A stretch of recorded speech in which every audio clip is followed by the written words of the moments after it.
आवाज जनता की। परेशानी क्या है इनको? ये एक इन्होंने जानबूझकर बेबुनियाद शर्मनाक विषय बनाया है, क्योंकि ये जानते हैं हारेंगे, इसलिए हारने के डर से ये पूरा आंदोलन खड़ा किया गया। मित्रों, आपको पता है जस्टिस सुदर्शन रेड्डी उपराष्ट्रपति पद के लिए विपक्षी पार्टियों के उम्मीदवार हैं। इसको लेकर आज कुछ सुप्रीम कोर्ट के रिटायर्ड जजेस और रिटायर्ड चीफ जस्टिस ने टिप्पणी की है कि गृह मंत्री जी की टिप्पणियां बहुत दुर्भाग्यपूर्ण है। आपको मालूम है कि मित्रों, बस्तर दांतेवाड़ा इलाका जो है छत्तीसगढ़ का, वो नक्सलवाद से बहुत प्रभावित रहा है, माओवाद से। हजारों की संख्या में लोग मारे गए, बड़े बड़े नेता भी मारे गए, महेंद्र कर्मा मारे गए, आपको याद होगा विधि शुक्ला पर वही बम चला था, वो मारे गए थे। क्या मतलब है इस तरह की टिप्पणियों का? आज सच्चाई है ना कि माओवाद और नक्सलवाद बहुत कम हो गया। गढ़चिरौली में था, झारखंड में था, उड़ीसा में था, छत्तीसगढ़ में था। जो सिर्फ बंदूक की भाषा का, मैं छत्तीसगढ़ का प्रभारी रहा हूँ पार्टी के पास, उन्होंने कहा था हिम्मत है तो आ जाओ मैदान में, आप भी इलेक्शन लड़ लो, हमें हरा दो, तो सिर्फ गोली मारते हैं। तो ऐसे लोग जो खुलेआम राजनीतिक कार्यकर्ताओं को गोली मारते हैं, नेताओं को गोली मारते हैं, आदिवासी मित्रों को, भाई बहनों को गोली मारते हैं, आप उनके बारे में एक प्रकार का, मैं क्या कहूं, कंपैशनेट एटीट्यूड। नमस्कार, आप देख रहे हैं न्यूज़ पीआर। उपराष्ट्रपति चुनाव अगले महीने होने हैं और इसको लेकर सियासी हलचल तेज हो गई है। एक तरफ है सीपी राधाकृष्णन तो दूसरी तरफ है सुदर्शन रेड्डी। देखिए, उपराष्ट्रपति चुनाव नज़दीक है और जो सुदर्शन रेड्डी हैं उन्होंने एक माओवादी को लेकर जो है बयान दिया है, जिसको लेकर जो है सियासी हलचल तेज हो गई है।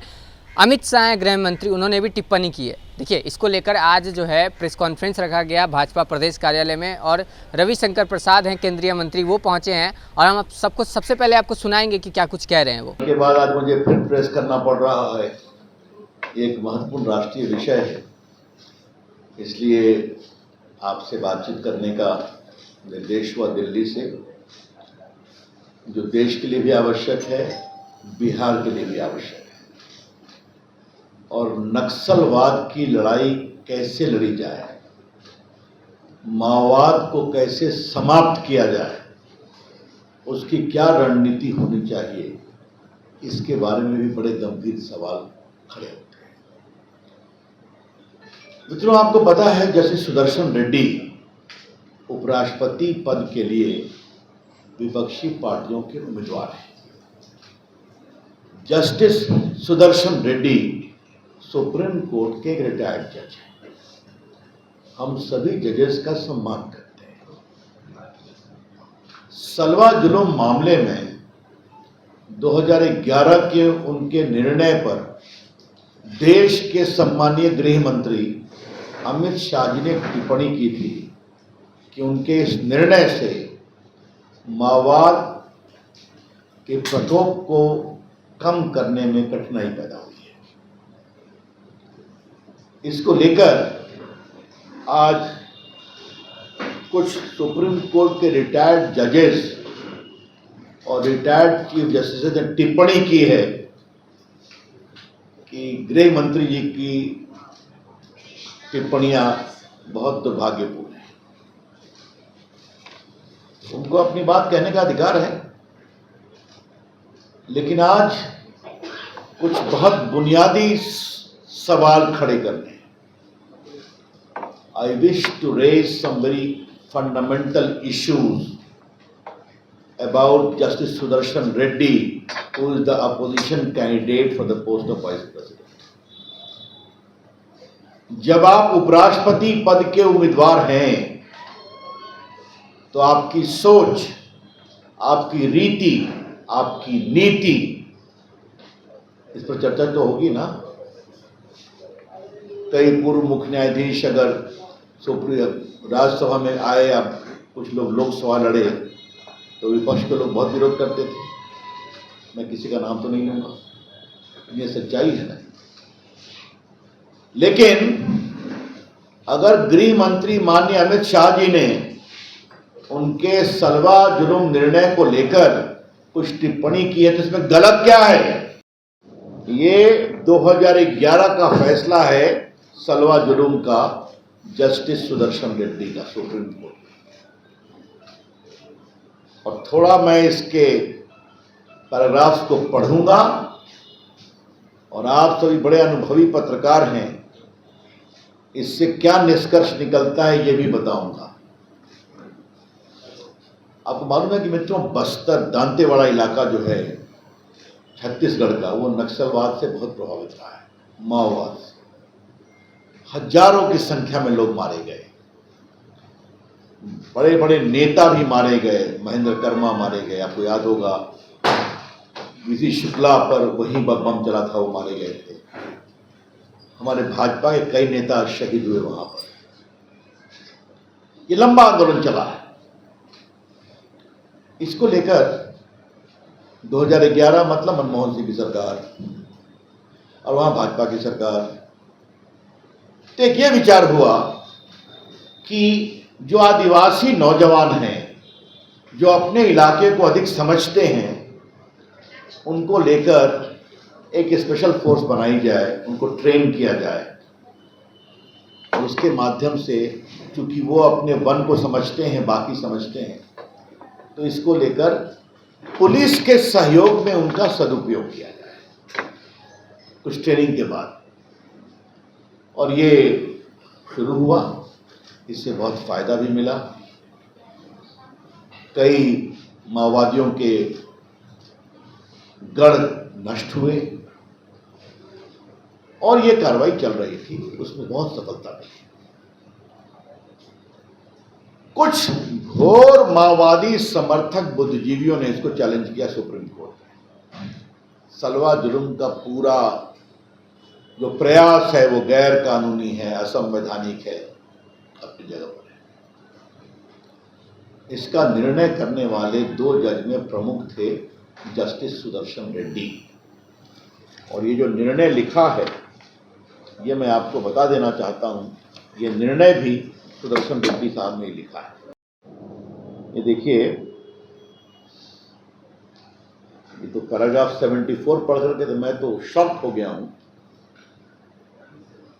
Whether such SPOs have been effective against Maoist Naxalite activities in Chhattisgarh, it would seem to be a dubious, if not a debunked proposition, given the state of affairs in Chhattisgarh.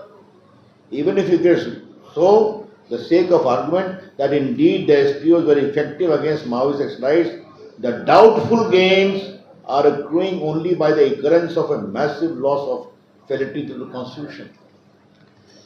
क्या मतलब है इस तरह की टिप्पणियों का?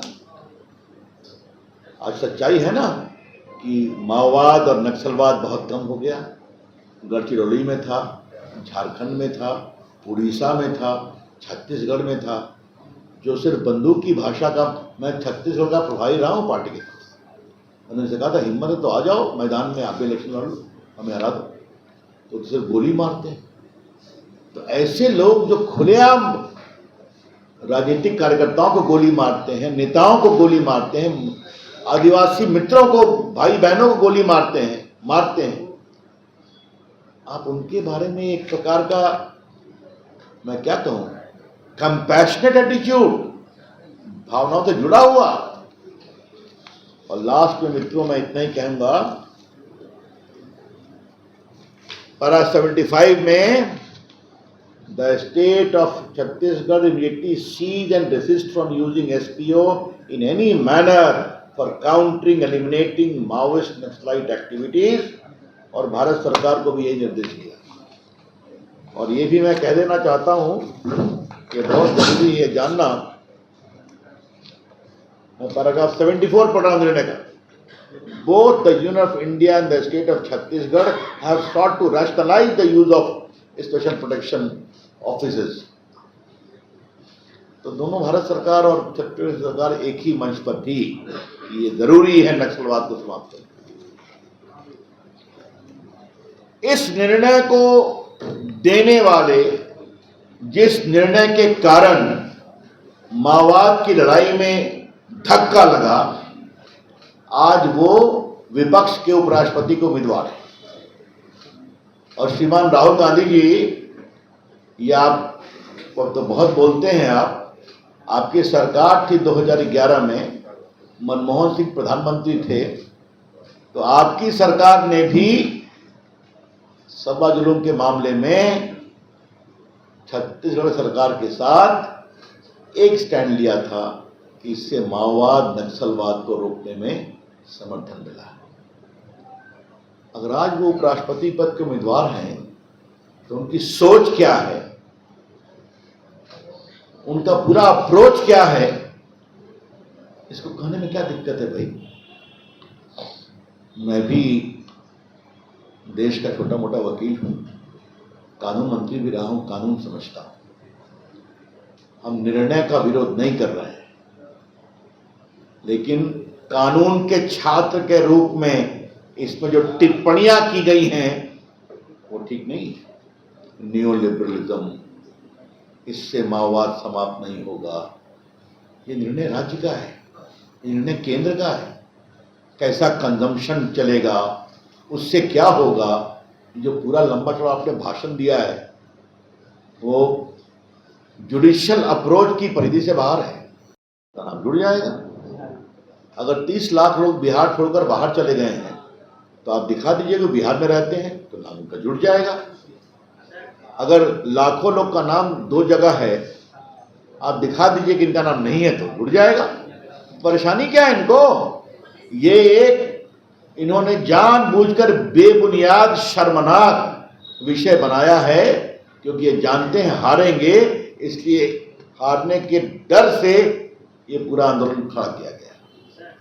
अरविंद केजरीवाल ने expose किया है कि राजनीतिक षड्यंत्र के तहत एक केस में फंसाकर केंद्र सरकार ने मुझे जेल भेजा।